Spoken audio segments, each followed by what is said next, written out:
Ya, perusahaan membina idedane, mendidik idedane untuk belajar disiplin terlebih dahulu. Sudahkah bisa disiplin dalam bekerja? Sudahkah disiplin dalam waktu? Sudahkah disiplin memanfaatkan tenaga yang dimiliki? Sudahkah disiplin memanfaatkan pikiran yang dimiliki? Di sinilah tempat belajarnya.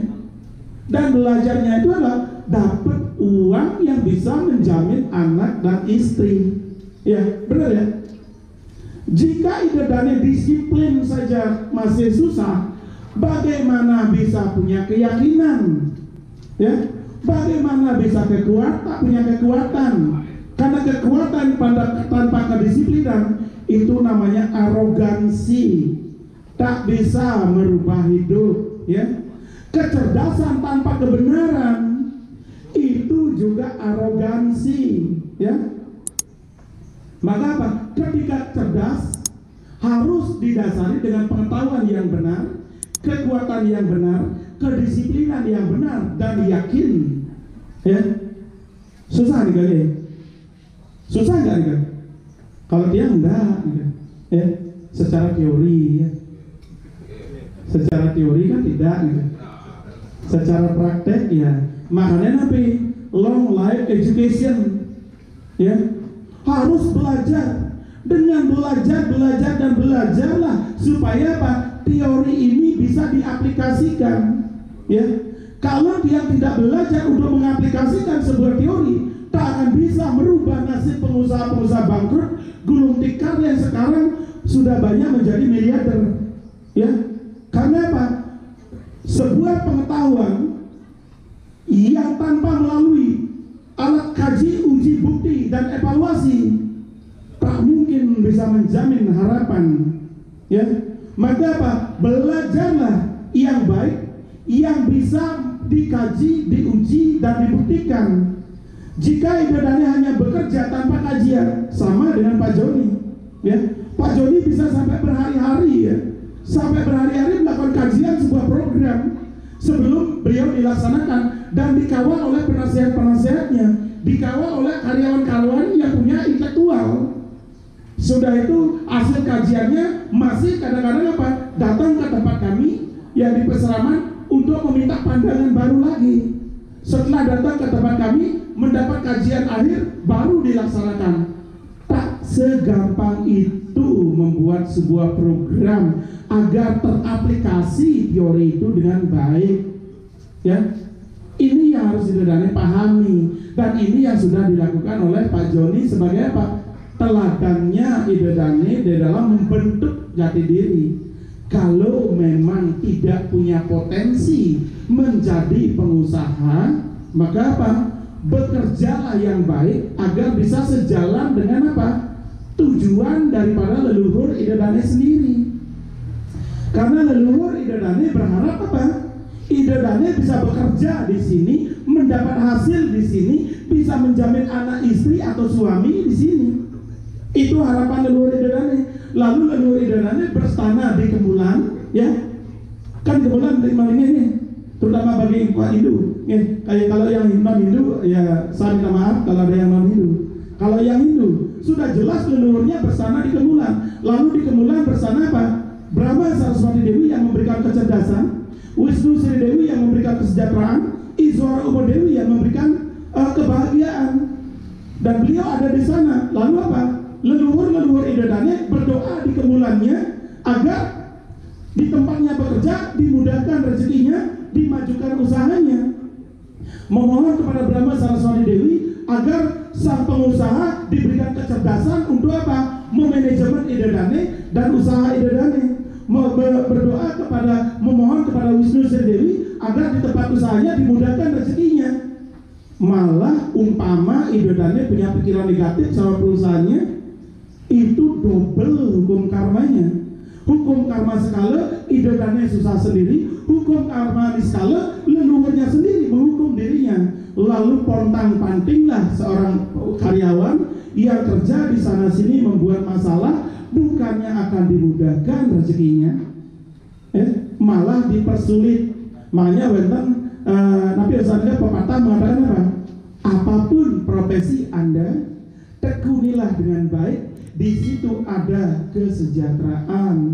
Ya, ini yang tidak banyak dipahami dalam aplikasi kehidupan. Diharapkan di sini adalah tidak terjadi hal itu. Ya, makanya nanti yang paling benar menurut Tatul Kesukertani Murid, ya, ngerti artinya Tatul Kesukertani Murid, Tatul sastra tentang kesejahteraan hidup. Ya, seorang karyawan hendaklah selalu berdoa di rumahnya kepada leluhurnya agar dibuka jalan hidupnya, dan dimanapun dia bekerja dimudahkan rezekinya. Itu seharusnya dilakukan oleh seorang karyawan. Selalu dia berdoa kepada perusahaannya, untuk perusahaannya, berdoa kepada orang yang menjamin hidupnya. Ya. Yang kedua, seorang pengusaha juga begitu. Beliau menghadap kepada Nata Raja Jagannatha, Pura Jagannatha. Apa artinya Jagannatha? Ya, Nato itunya raja, Jagat itu dunia. Ya, rajanya dunia. Dunia idolanya apa? Dunia pengusaha. Datang pimpinannya ke Pura Jagannatha, mohon Sang Hyang Jagannatha memberikan kekuatan dan kekuasaan kepada dirinya agar mampu memimpin karyawannya. Tapi sekarang apa? Dewasa ini filosofi Pura Jagannatha hampir tak dipahami, lalu menjadi apa? Pura anak-anak muda yang gak ngerti apa-apa. Ya, bahkan dijadikan tempat wisata. Ya, padahal apa? Jika ingin menjadi pemimpin yang hebat, ya, datanglah ke sana, minta izin dan minta restu, minta tuntunannya agar mampu menjadi raja, ya, menjadi rajanya dunia. Dunia apa? Dunia profesi idedani. Ya, seharusnya Pak Bupati, Pak Kapolres, ya, kalau dia memang orang Hindu, ya, Pak Camatnya, manajer datang ke sana berdoanya. Ya, kalau bisa didampingi oleh karyawannya agar apa? Sang Hyang Jagannatha bersetana di Padmasana. Pemimpinnya menjadi Jagannatha, menjadi raja di usaha itu, dan karyawannya menjadi apa? Pekerja-pekerja handal. Ini tak dipahami, akhirnya apa? Terjadi pemelesetan fungsi daripada tempat suci. Ya. Nah, di sini apa? Akhirnya di dalam Tatul Sastra Kesukertani Murid, ya, disebutkan bahwa apa? Seorang karyawan selalu berdoa untuk perusahaannya dan untuk bosnya, pimpinannya yang pemilik perusahaan, agar beliau selalu diberikan kemudahan rezeki supaya bisa memberikan hidup dan kehidupan pada diri, pada anak dan istri. Dan para pengusaha pun semayangnya di merajanya, semayang di perusahaannya, sewaktu-waktu semayang di Pura Jagannatha untuk mohon kekuatan dan kekuasaan. Seorang pengusaha harus punya kekuasaan, ya. Kalau dalam sastra disebut kawisesan, wisesa itu berarti kekuasaan. Seorang pengusaha itu harus punya kekuasaan, konektivitas pada Tuhan, konektivitas pada sesama, konektivitas sesama pengusaha, konektivitas kepada karyawan. Tanpa punya kekuasaan begitu, maka seorang pengusaha akan kacau balau hidupnya. Konektivitas itu dimiliki oleh raja. Seorang raja bisa bersinergi kemanapun. Lalu dalam aplikasi desa, konektivitas itu dimiliki oleh 4 pilar, ya. Kepala desa, bendesa, dimas, dan babin. Itu aplikasi ke desanya. Aplikasi dalam perusahaan, pimpinan, stok karyawan, dan karyawan lainnya. Ini sangat jarang dipahami dan teraplikasi di perusahaan-perusahaan kita, sehingga apa? Pengusaha-pengusaha Bali sangat sulit mendapatkan mujizat keberhasilan dan keberuntungan.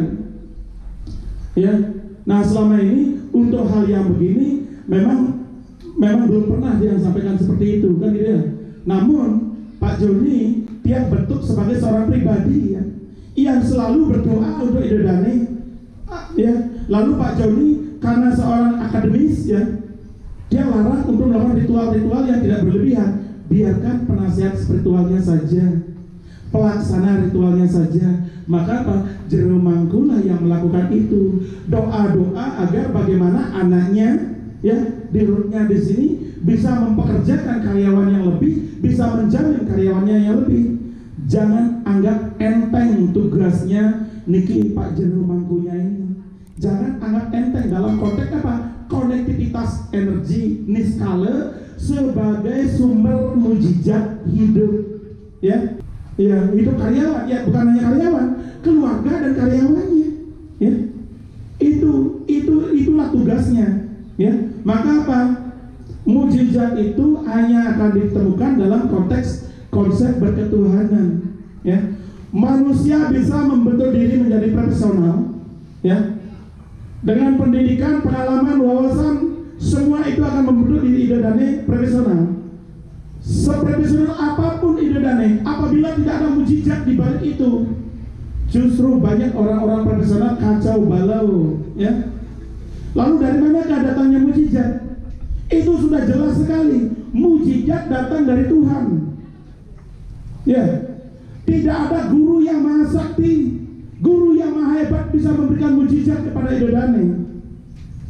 Guru yang hebat itu hanya bisa apa? Mengantarkan bakti idodane pada Tuhan. Kapan baktinya sampai kepada Tuhan, di situ mujizat itu ditemukan. Maka berhati-hatilah belajar spiritual, ya.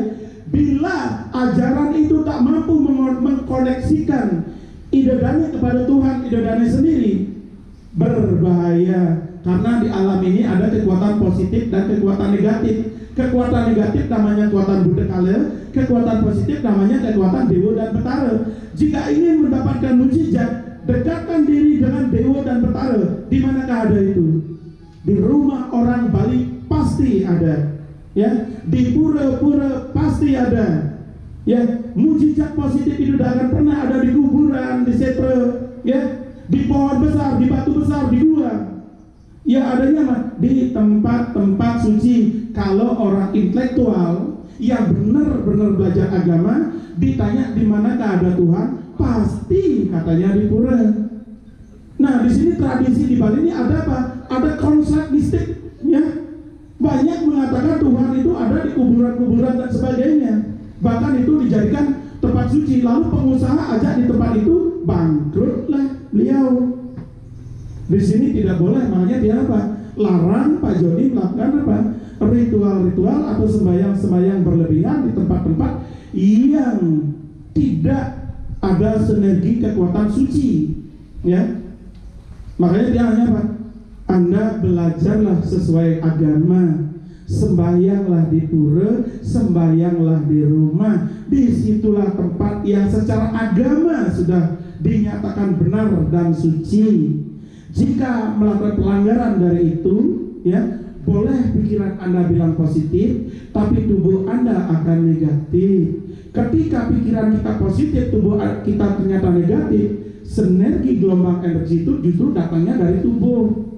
Pikiran ini hanya mengirim, ya.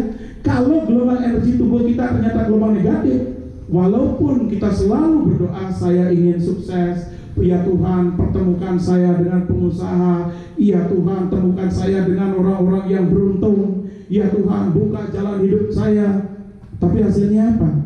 Semakin terpuruk, semakin terpuruk, semakin terpuruk, lalu memprihatinkan hidupnya. Karena apa?